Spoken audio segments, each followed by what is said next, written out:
Facu, El Mago. Facu Campazzo. Hey! What is up, everybody, and welcome into the Facu Campazzo Season Preview. There we go, Facu! Everybody's favorite tiny king is back.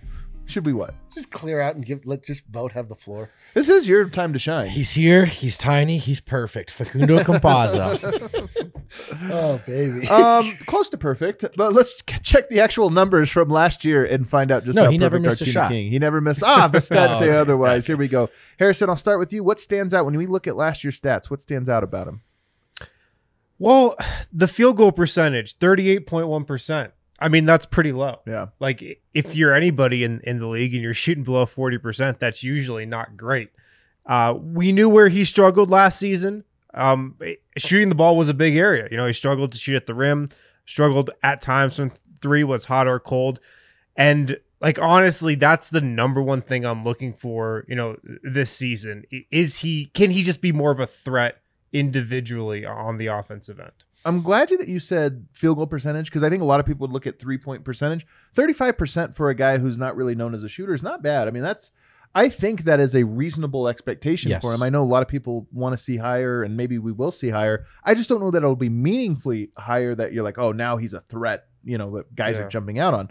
But the field goal percentage is what's important, is because so many of his shots were threes, and the shots that weren't didn't drag his percentage up. They kind of just kept it even. I mean, just think about it. How many 20-plus minute per game guys shot below 35% last year, or 35% or below? Right. Probably not many. Right. I don't have the list, but probably not many. Yeah. Eric, what about you? What stands out? Well, I mean, to that end, then you look at his assist total. It seems like it should be higher. Like, we know he's out there hustling. We know that he's out there sort of like wreaking havoc and causing chaos. But I think kind of the point here is, like, it would be great to see him be more impactful on the offensive side of the ball in ways that are maybe a little bit more unexpected and make the rest of the team better. I mean, obviously his energy is infectious and he brings like such intangibles to the game, but it would be amazing if we could like really count on Facu to be an offensive threat more so than just sort of an agent of chaos. To that end, and we're off to a slow start here. We got to go to our Tiny King hype master here. But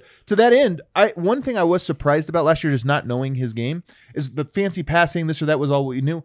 I feel like he's more of a defensive player. He's a two-way player, but he's more of a defensive player. What did you notice about his defense last year? Well, the effort is just through the roof. I mean, the amount of steps this guy takes in a closeout is ridiculous, and he covers so much ground. He's still limited because of his size, and that's, I don't know, there's like a Facundo Campazzo kind of thing where he does some of these things so well, and they're so exciting, but there's a hard ceiling on it, right? Because offensively, he's not finishing a lot at the rim, and he's not knocking down those threes. Defensively, he's just not well-sized, and he can be in the right place and have the right effort.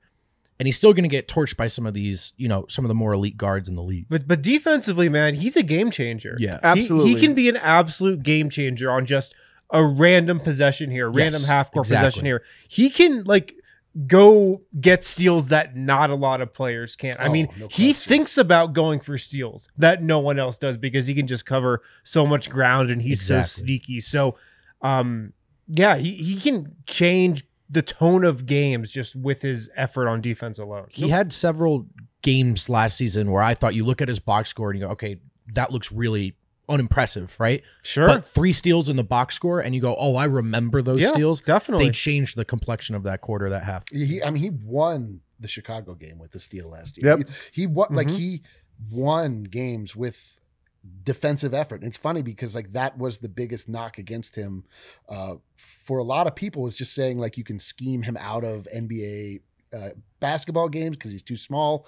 And I'm like you, like Facundo Campazzo coming in, it was like all about those crazy passes. I expected it was going to be nothing but that. And there was a lot of that, but you're right. It's just like he's just like intangible in almost every way. Right. It's like so hard to quantify what he does on the court other than just like he injects heart. Yeah. So here's one thing I think about him is he's not a player you can build a lineup around, meaning like, oh, we start from there and then we build around him. So he's got to fit into an already a lineup, but he is a guy that I think fits with some guys, not the others. But what's encouraging is we're recording this after the first preseason game. He looks very good with Bones Hyland. And Bones Hyland is a guy, we're not sure he's going to be in the rotation or not, but if he does become undeniable in that way, you might have a really nice pairing between those two. A little bit defense, a little bit of game management, and then a scorer, playmaker, just creator on the other end that might fit really nicely. So that's one of the things I have my eye on. Let's go to the big question, though, Kale. The big question surrounding Facu this season. We actually have two big questions. There's two big questions. Wow. Look at this one. Oh, yeah. Look at these. This animation is incredible every time I see it. Can he make a leap in year 2? Do you mean physically jump? Physically grow? Vogt, does he have a leap in him?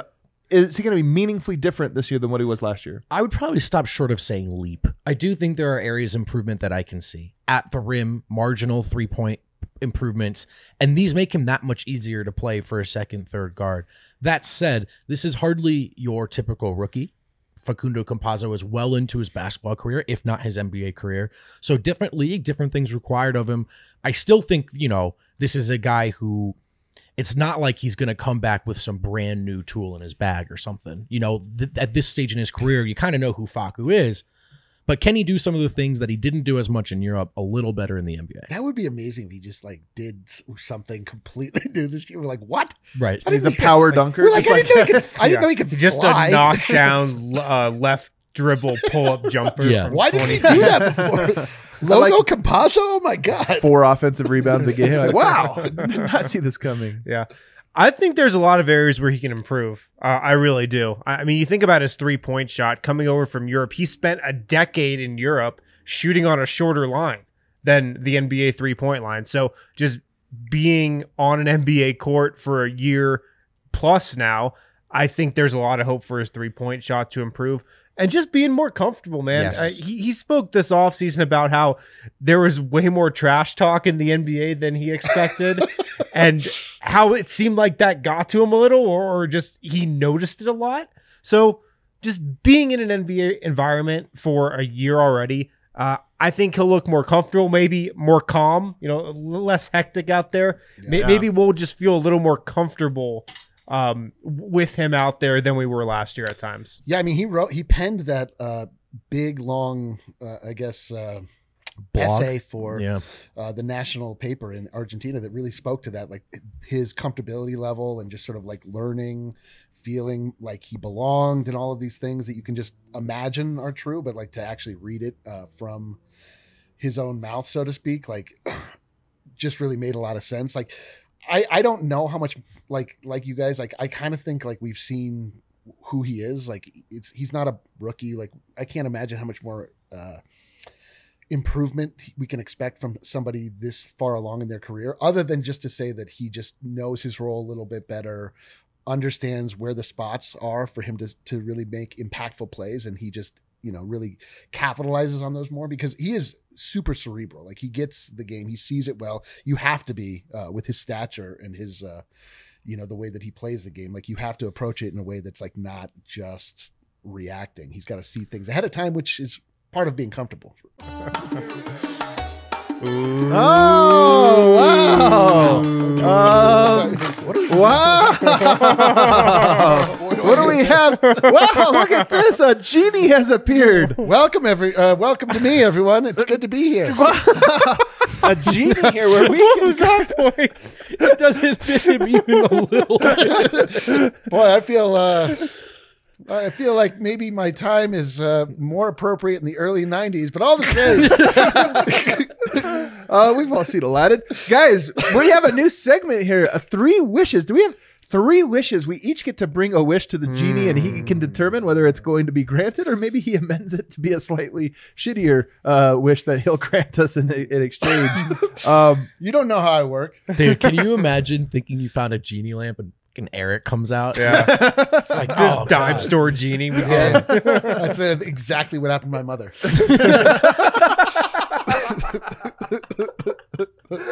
Wow. It's an all-time segment already. So I am going to go ahead and make a wish. Genie. Yes. I have a wish for Facu this season. I wish. Please state your wish. Please. I wish that he will finish at the rim this season. That's my wish. He will finish at the rim. What does that mean? I need a little bit more. Well, he shot just 44% at the rim last year, which is not great. From 0 to 3 feet, you should be finishing. Most guys are like 60, 70, 80%. I just wish it'd be a little bit better. Okay, that's a very modest wish. Thank you. Usually the first wish is more wishes. Most people ask for more wishes. I have to immediately bat that down. Okay. A slight improvement at the rim. I do appreciate your reining in your wildest dreams. Thank you. All the same, I'm a little disappointed. Okay. Should have aimed higher. Should have aimed higher. I want to hear the other wishes. I'm only going to grant one of these wishes. Oh, God. Okay. Genie, I so desperately wish to see Facu dunk in an NBA game. I need it so bad. Oh, my. One dunk. Just one dunk My- and a little squeal at the end. Oh, my Squeal. 1,000-year-old Genie heart just fluttered at the very thought.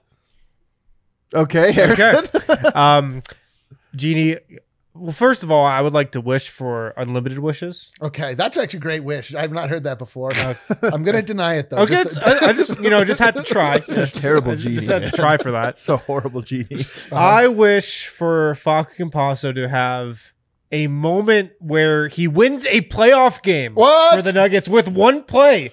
Hopefully a steal. A defining A play. game-winning steal in the playoffs. The Facu play. Yes. See, I would think that all of you should know this by now. The more vague you are with your wishes, the more chance there is for something negative to creep in and for you to ultimately feel bad about wishing for it in the first place. I'm just thinking I don't know how many things would bring us just more wholesome joy. What is this one play he does, though? I need to... A steal. A steal. Yes, He wins a it with a steal. steal. Oh, He wins it wow. with a steal. Okay. A game-winning steal in the playoffs. I don't know how many more plays would give us just more wholesome joy than that.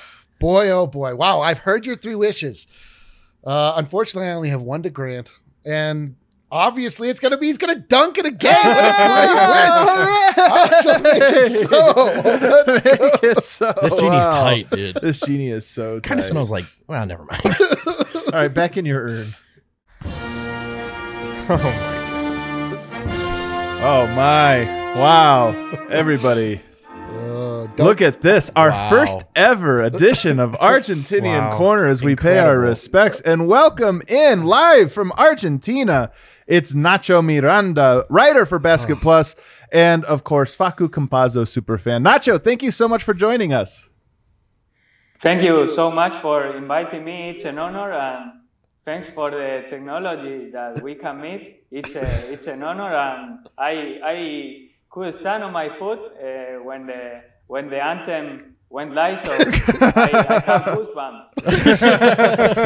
Don't cry for us, please. Oh my god! It's like we've just used up all of our knowledge Yeah, yeah. of Argentinian That's culture. it. We're It's done. Really That's sad. We're excited to have you on. Obviously, this is the preview for Facu Campazzo. Who better to have on than you? And also to learn a little bit about Argentinian culture. We've over the years become very familiar now. We have partial citizenship in Serbia, I think, right. unofficially, and That's right. we're hoping to earn that in Argentina here soon. First up, though, I want to get to know just what you thought of last year's experience, what your relationship was to the Denver Nuggets prior to Facu joining the team, and just sort of how maybe that's evolved for you personally over the last year.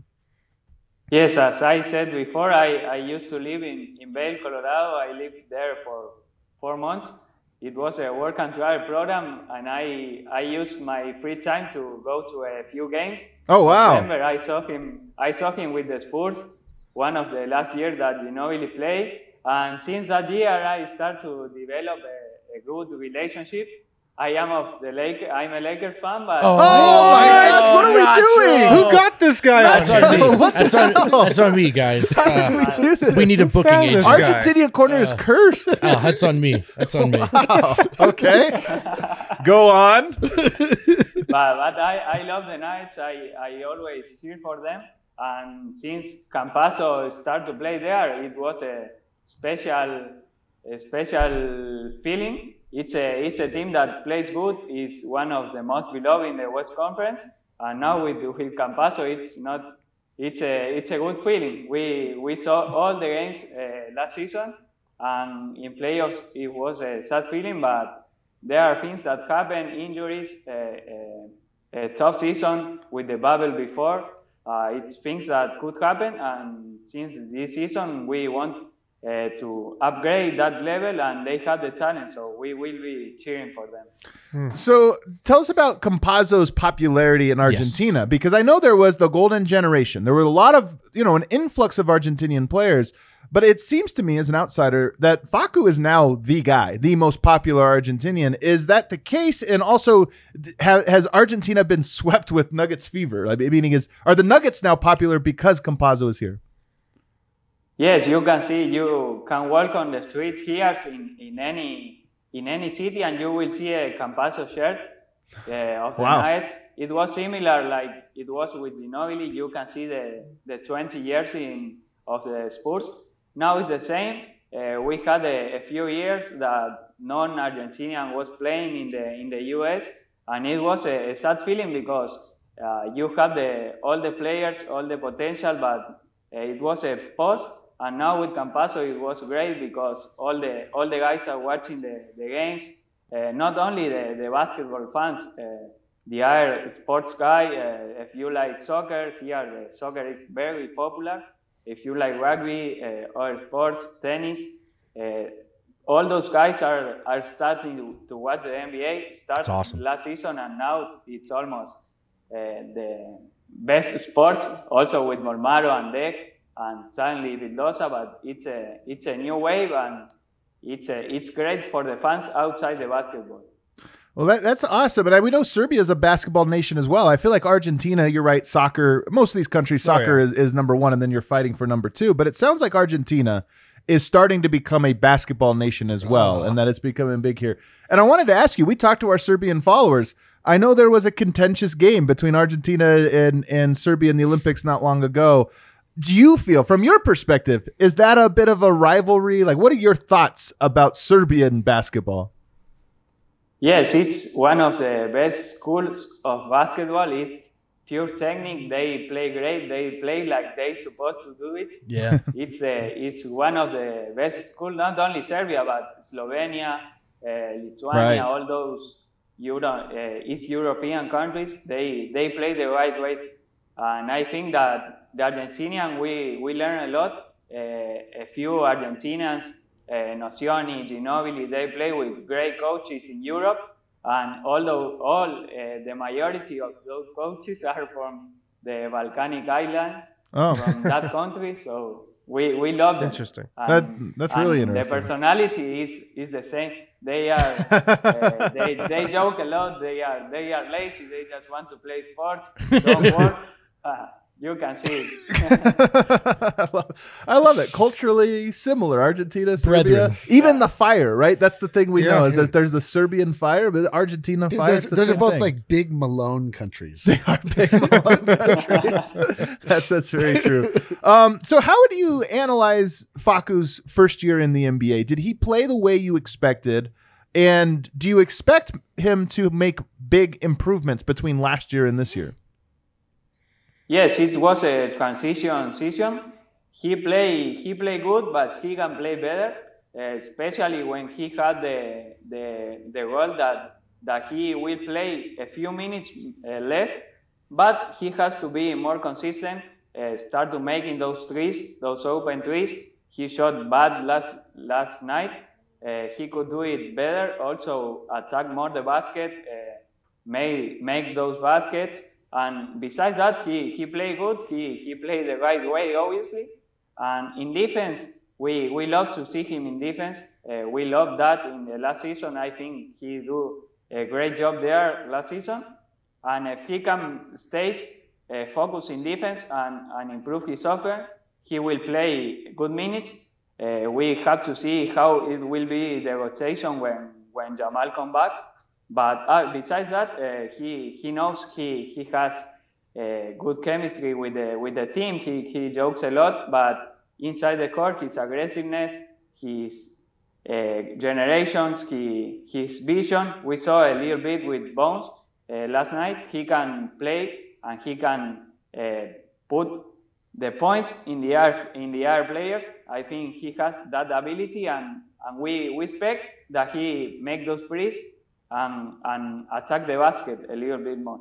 So last year he shot 35% from three, and I think all of us watching it, we didn't feel super confident when he was taking a shot, but he also wasn't hopeless. It was just like, okay, sometimes it's found when he makes it, you feel like it's found money.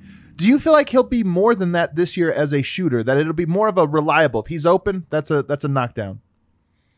Yes, because when he come in the bench last season, he shot 37 from 3, so he has to be more efficient in less time in the court.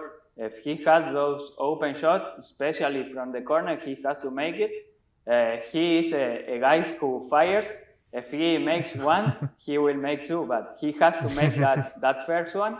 He's coming from an Olympic tournament that he don't shot very well. So I know that he's been training and he knows that he has to improve that. So the first thing that you have to know to improve is to know what you are doing wrong, and he knows that. Yeah. You guys, so I'm wondering about his personality. Just, we kind of get to see it a little bit. He has a lot of like sort of intensity, but he also seems like a nice guy. It's like weird because he gets under guys' skin, but then he's just like, what? I'm not, you know, he's not like he's not like Patrick Beverley, who's like constantly trying to jaw with people. He just annoys them, and then he's like, what did I do? What can you tell us about his personality and the way he just seems to annoy so many star players? Yes, because it's what he do. You have to find the spot in the team, and that's the spot. Denver could play a lot, could play better in defense, and he knows that, and he tries to improve in that spot. But after that, he's just a kid playing. He said a lot of things. He just plays 2K 2 years ago, and now he's playing with those stars. So I think this year he will be more conscious, and he won't be joking anytime with the other players. I think that you'll see him more focused, more competitive. Yeah, he's fiery, huh? I mean, we always joke that he treats a preseason game and a playoff game the same way. It's not like a switch that he turns on or off. That's just who he is, right? He turned it on one time. Yeah, it's just on now. And then never turned it off. Now it's stuck. Yeah, he was not laughing yesterday. He was focused. I think that he will be more focused and not jogging around too much. Yeah, for sure. Any expectations for the team for you this year? I mean, what do you think about the Nuggets' chances of making a run to the title with, obviously with Jamal Murray coming back so late? Yeah, they are, besides Brooklyn, maybe Lakers, but they're Milwaukee also. But there is no team that you will say, this team will win a championship this season. I don't know if you think the same, but I don't see a candidate. Maybe Brooklyn. I love this. This is Serbian level confidence right now. This is Bones Hyland level confidence. So we had a confidence off between Argentina, Serbia, and Bones Hyland. Who wins? Oh my God! It actually might be Bones. No offense to our the entire nation of Argentina or Serbia. Yeah, these bones don't break, dude. These bones definitely don't break. All right, so you didn't just say you think it's possible. You're like, no, it's going to happen. If they are healthy, if Jamal comes back in a good level, the Knights can make the finals conference. I have zero doubts, and I will go to the war with this team. It's here we love them and we support them. And yesterday with Bones, all the Twitter in Argentina exploded with him. Not a lot of people meet him because a few guys saw him in the summer league, but you see that he is special. He plays with the confidence that you have it or not. You cannot train that. I love this. The Bones love permeating far beyond the United States. Everywhere, right? It's everywhere. I just love it. He's so charismatic. This kid's infectious. It's infectious. It's the whole globe. Yeah, should we just turn this into a Bones highlight? And as you mentioned, Facu and Bones did have a nice chemistry. And it very well. We kind of look at that backup guard spots. When Jamal Murray comes back, he's going to be the starter. I just would be shocked if anything else happened. So then you're looking at Facu, Monte, Bones, Austin Rivers. Those guys are all competing for basically 2 spots. And, it's possible that Facu is the odd man out there. How do you feel Argentina would respond if the Nuggets succeed, but Facu is the 5th guy in a 4-man rotation? Yeah, we could see a few of that the last season when there was games that he wasn't playing and Malone received a lot of crap. That is the least surprising thing ever. All right. Well, last Nacho for you. I'm going to put you on the spot, man. You have to make a promise to me. Okay. You said you're a Laker fan. I almost ended the interview there. You look like a nice guy, so I kind of let it go. But let me say, if the Nuggets face off against the Lakers in the playoffs, we have to have you on before. And you have to burn everything you have that's Lakers. You just have to do it. I don't feel like the Nuggets can win if you hold on to those vestiges. I didn't know that we had this hanging over us this whole time. I didn't either. It's pretty much all on Nacho. It is on Nacho. So if this happens, can I have you commit to it? If we face the Lakers, Nuggets face the Lakers, can we have you on to burn your Lakers gear? Yeah, I like the exotic jerseys. I have a one of Lonzo Ball of the Lakers. But I do have a Moscow jersey of the Nuggets. So okay, there you go. Wow. So we can burn that one. Is that what you're okay? Dude, I never realized the epicenter of Nug life was in Argentina. I know. Yeah, the epicenter, man. It's insane. Been holding us over this whole time. Nacho, thank you so much for doing this interview with you. We'll have to have you back on again during the season as our Argentinian correspondent. Thank you. It was an honor, and anytime you can call me and we will talk a little bit. And I want to talk with Serbian people also. Okay. We'll make it happen. We'll make it happen. Thanks, you. Nacho Miranda. Take care. All right, let's get bold, you guys. Let's get so bold. Bold on our guy Facu. I'm going to start with Eric this time. I've made this prediction before. I think it's going to happen. I don't even think it's bold at this point. The man's going to get punched in an NBA game. He's going to absolutely agitate someone to the point where they lose all of their professional candor, all their professional capabilities, and they just punch Facu Campazzo on the court. I can't wait to see it. Okay. Harrison, do you have a better bold prediction than Facu getting punched? I do. I think it's better. I think Facu Campazzo will get 8 steals in a game this year. Man, that's a How many times has this happened in Nuggets history? Do we know? Maybe none. But he got 5 last year. Right. He got 5 last year on 2 different occasions. Okay. 2 games of 5 steals. I don't think it's out of the realm of possibility that he gets 8 in a game. That's an awful lot. 5 is a lot, though, as well. You know what? I'm with it. I like this one. I can see him setting a crazy record like that. All these talented guards in Denver. Jamal Murray's going to come back eventually, and when he does, Facundo Campazzo will still be in the rotation. He's not going anywhere. Even with Bones, even with Monte, Austin Rivers, everyone's still here. Facundo Campazzo will be a part of the rotation come playoff time. I hope so, because that means he's been playing very well throughout the regular season. Yeah. You know, like that'd be great, because that would mean he would definitely have made some big jumps and big improvements. So I have some stats for you, Harrison. It took me a second to look them up. 8 times has this happened. A Nuggets got 8 steals or more in a game. Fat Lever did it 1, 2, 3, 4 times. Rob Williams did it once. Ty Lawson did it once. TR Dunn did it once. If Ty Lawson can do it, Facu Campazzo can do it. I mean, both guys lightning quick. Yeah.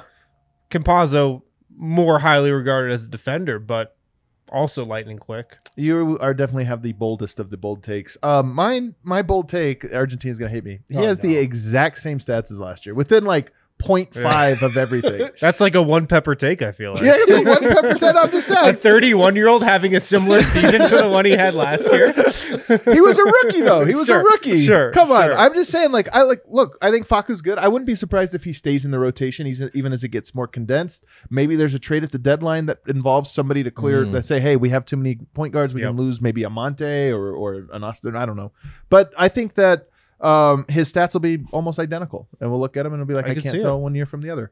That does it for the free portion, guys. We do have 2 more segments coming up behind the paywall. If you want to check them out, we've got the list. We've got the fan vote. You spoke to some Argentinians. I did. It was a lot of fun. I learned a lot about Facu, Argentina, and I made some friends. The perfect trifecta. Thanks, everybody. See you next time.